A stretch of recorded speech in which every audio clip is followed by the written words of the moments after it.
Cheers. Thank you. OK, Pall Mall, please. Where are we off to?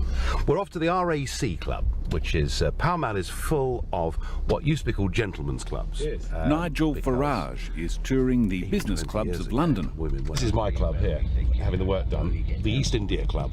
East India Club? Yeah. And it was Drumming up cash on the back of his recent political successes for his UK Independence Party, UKIP. I've got billionaires. I mean, you know, to them 100 grand's like you and I going for a pint, you know. But there's still quite a lot of people actively engaged in business who fear, if they're seen to support UKIP, somehow the establishment won't approve. There could be recriminations against them. For years, he's been branded as a racist. It wasn't quite polite to say you were a supporter. But his strong anti-immigration message has made him this year's rising star of UK politics. Is that still the case? I think it's changed. I think the class dimension comes back into this, actually. I think in sort of upper middle class dinner parties, you know, if you said you were UKIP, you probably wouldn't get invited back.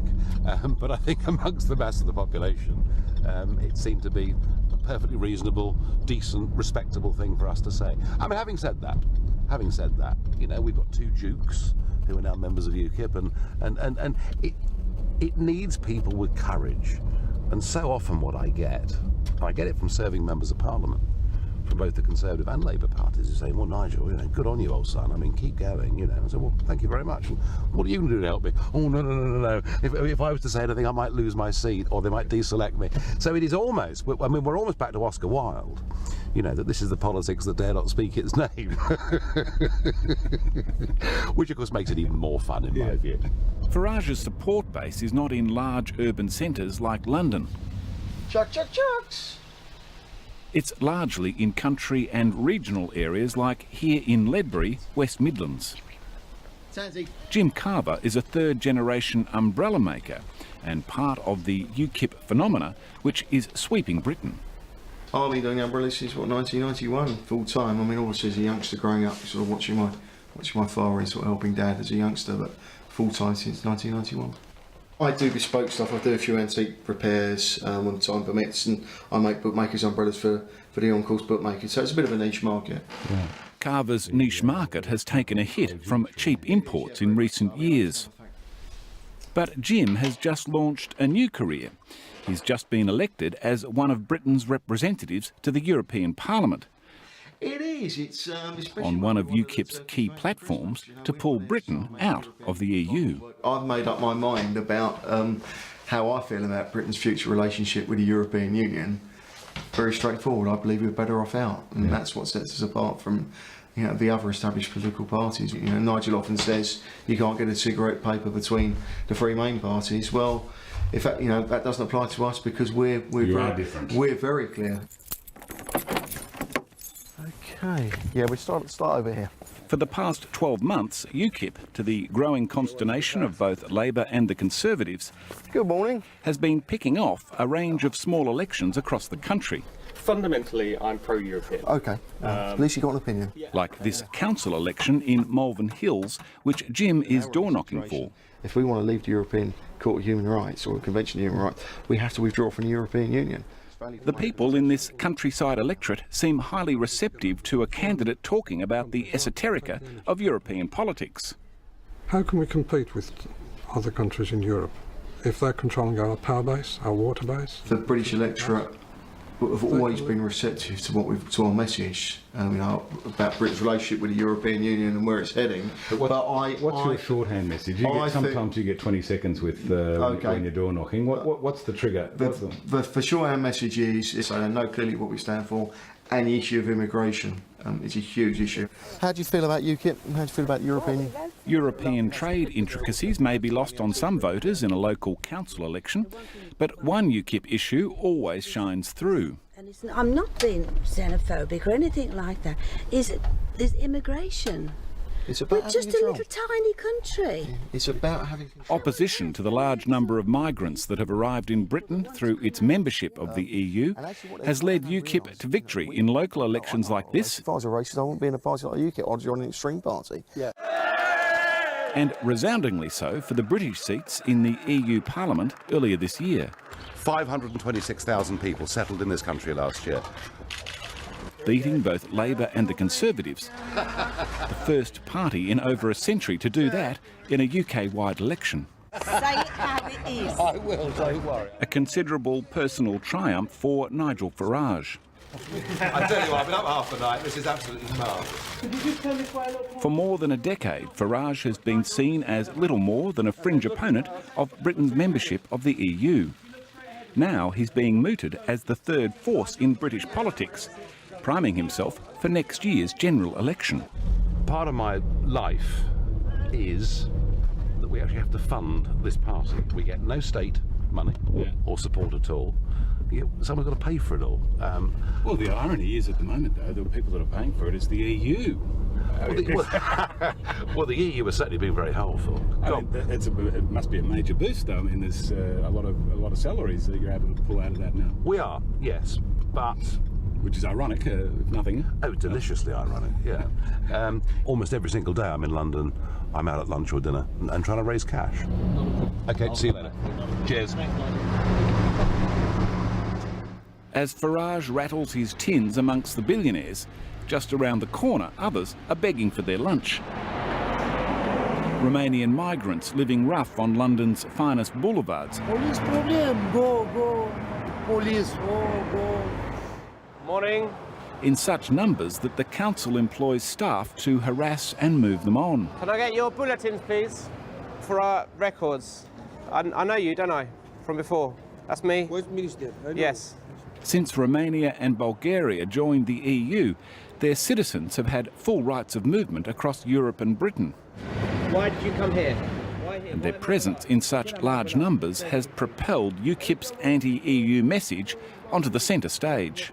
We're not saying the Romanians are all beastly people or anything like that. What we are saying is that as a result of uncontrolled open-door immigration, 4 million people net have settled in Britain over the last 14 years. Aici sunt prea răi. Sunt rasiști toți. Sunt rasiști, nu pot să explic cum poate. Nu înțeleg. Noi românii suntem jos. You know, if you go and visit Romania, you go and visit Bulgaria, you'd be shocked. You would be deeply, deeply shocked to see the living conditions of millions of people who come from the Roma community. They were actually better off under communism. The wall comes down, big capital, big business, the organised criminal gangs take over much of the economy of those countries, and these people are now completely excluded. I mean, what would you do if you're an 18-year-old living in Bucharest? I'd go to London. Well, exactly. Strasbourg, northern France. It's the first week of sitting at the European Parliament for its new members. I'll be back here after that. Okay. All right. Farage knows these corridors of power well. Let's go do it. Rather nice offices you've got. Oh, well, it's all paid for by the taxpayer. Money's no object. He's been a member here since 1999. We've got these offices here. They're duplicated in Brussels, and the administration centre's all in Luxembourg, a parliament with 3 homes. Don't think of this as a parliament. Think of it as a temple. And the people that come here from left and right have over the decades been true believers in the creation of a European dream. So that one, actually, there's going to be a meeting room. So it's almost heresy for someone like me to come here and irony of ironies, take a front seat position in the Parliament. I mean, it's absolutely hilarious. Oh, how exciting. Good morning, everybody. It's the first party meeting for the new UKIP members before Parliament sits. It's a big change from the last Parliament, where voting meetings took place in my office, because we could quite easily cram them all in there. 24 members from regions across the breadth of Britain, and almost all of them are political novices. So, it's Ray's first meeting in the chair as Deputy Whip. Since he was first elected to the EU in '99, Farage has been Britain's principal Eurosceptic. The United Kingdom in relation to the BSE crisis. His view that the institution was a threat to British independence was seen as an eccentric one. However, such a view would be wrong. But his message became relevant to many when Eurozone migration began to impact over the past decade. We are now signed up to a system where 485 million people have the right to come and live and work and settle in Britain. It's nearly 500 million people can just come in. We have no control over quantity. We have no control over quality. We can't even deport criminals. So we vote for that? No, we vote against that one. If you'd have a look. Like others here today, the umbrella man, Jim Carver, is still learning the ropes on how the Parliament operates.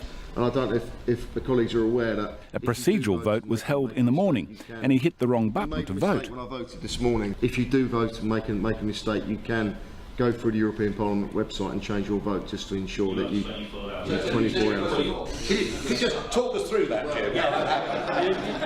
Nigel, worse than that, he tried to get me to do it. I said no!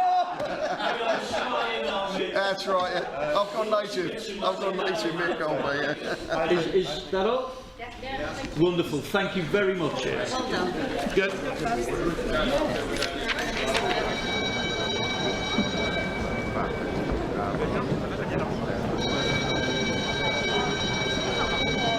So this is really the first real business. This is a... Yes, it is, and we've had our little voting meeting, and it was all rather entertaining, and a lot of new boys who weren't really quite sure what they were doing or where they were going, but that's all right, we can live with that. That's part of the team, is it? Well, it's just like going to school, isn't it? You know, you go up to big school when you're 11 and you feel completely out of your depth, but I was going to earn my money.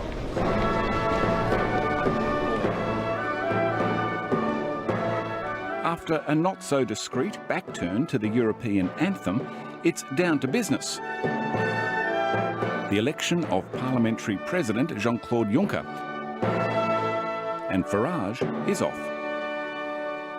Well, thank you, and good morning, everybody. If this is European democracy in action, as we've heard this morning, I suggest we have a rethink. We've all got to be asked to vote, and we've got one candidate to vote for. I mean, it's like good old Soviet times, isn't it? Surely democracy means you get rather more of a choice than one. They're going to know we're here. Don't you worry about that. No, we're going to be vocal, we're going to be vociferous, and also, I couldn't do something unless it was fun. So what of our nominee? Well, on the plus side, Mr Juncker, you are a sociable cove with a very much better sense of humour than most people I've met in Brussels. But we are being asked to vote for the ultimate Brussels insider, somebody who was always operated with dark backroom deals and stitch-ups, and I have to say that our group overwhelmingly will vote no. We don't want business as usual, because the vast majority of European people don't want a European state and don't want that anthem.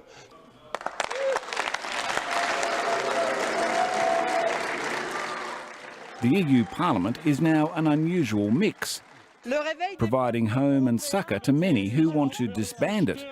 It's been the principal platform for decades for Holocaust denier Jean-Marie Le Pen and his French National Front. As it is now for his daughter Marine Le Pen, who, like UKIP, enjoyed the top billing in her nation's recent EU vote.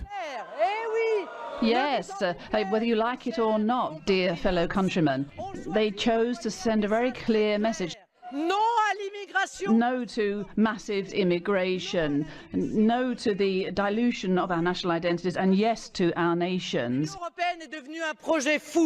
It's an easy scapegoat in financial difficult times. Catherine Bearder, UK representative of the Liberal Democrats, You talk to any employer, believes that parties like the National Front and UKIP will fade away as the European economy improves. so it's very easy to say times are difficult here, it's their fault. Right. And point the finger at migrants, and it's the fault of the European Union, it's the fault of them over there, they're trying to get you. Do you think people have an objection to the EU in itself, or is it an objection to EU migrants? Which trigger has really worked for you? Up to now, the reason for UKIP is to take the UK out of the European Union. Now, there is a political argument you can have about that.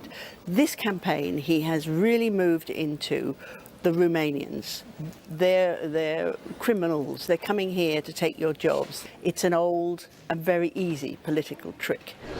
Okay, But Conservative Party member David Campbell-Bannerman, formerly an ally of Farage's, sees no sign of the opposition to EU migration easing. He's been part of the push within the Conservative Party to embrace it. Immigration is now the #1 issue in Britain. An independent poll showing the Mori Issues Index is even bigger than the economy at the moment for the first time since 2008. So it is a huge issue, and certainly the politics of it favour UKIP. But I think the issue of UKIP is whether they're a real political party or just a protest party.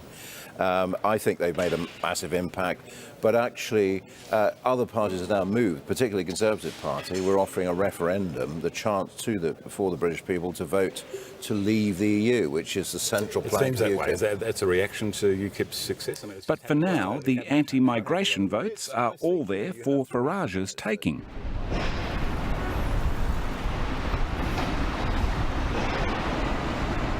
In London, one of Farage's lunches has ended badly when he was asked to stop smoking. Puritanical bunch of wankers.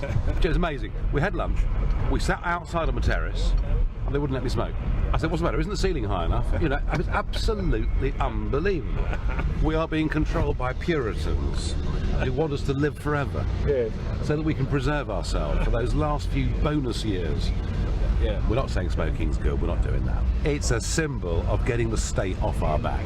Big government. I can't stand it. And that's resonating a bit. I mean, not smoking in itself, but that sort of sentiment is... I think that's right. I think, you know, speed cameras and... You know, we've just had a 3-week sort of, not heat wave, but really quite good weather for 3 weeks. There are government warnings. You know, wear a hat.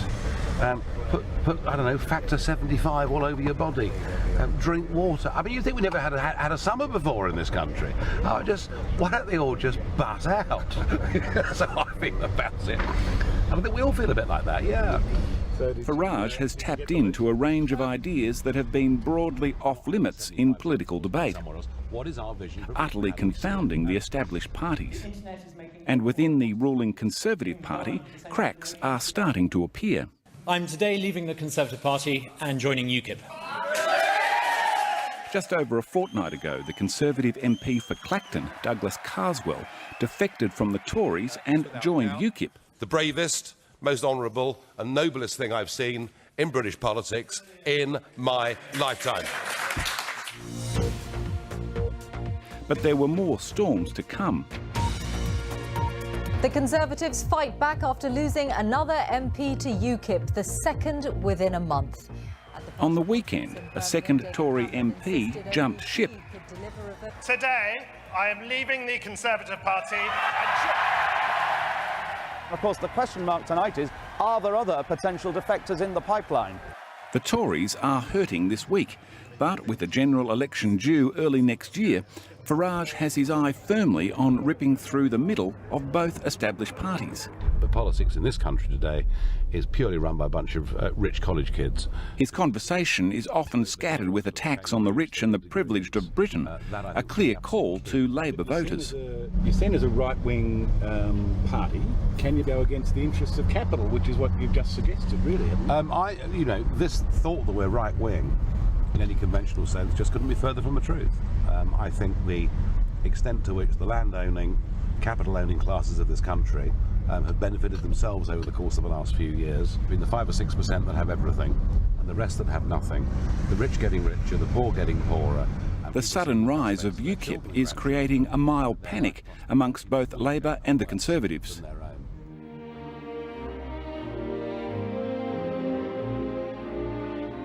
Farage seems determined to continue scooping votes from left, right and centre. Possibly a difficult balancing act to maintain all the way to the May election next year. The goal's clear.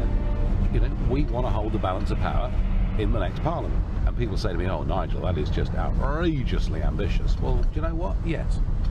Why not? When I said to people 3 years ago, we could win the European elections, they all laughed at me. Well, Farage doesn't need to deliver his own punchline. No one is laughing now.